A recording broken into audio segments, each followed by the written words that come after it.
ইসরে আজকে এই খুশির দিনে আমার কোনো টেয়া নাই। কি যে করি।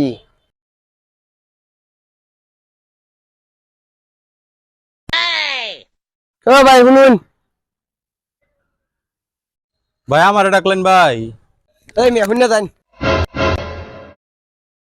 আনে মোবাইলটি আছে, আনে ফোনটা দেন তো একটু কথা কই। আছে তো ভাই, কথা কবাইন নেন। ইসরে আজকে গার্লফ্রেন্ডের বাইক কেউরি নাই, আজকে মজা হবো। একটা কল দিই। হ্যাঁ, কি ব্যাপার, আমার গার্লফ্রেন্ডের নাম্বার ওয়াইফ দিয়ে সেভ কে? কি ব্যাপার ভাই, আমার গার্লফ্রেন্ডের নাম্বার আনের ওয়াইফ দিয়ে সেভ করা কে? ভাই নাম্বার মেন তাহলে ভাই ভুল তুলছুন, ভালো করে দেখুন ভাই। আচ্ছা দেখি তাহলে। হ্যাঁ, নাম্বার তো ঠিকই আছে। কি?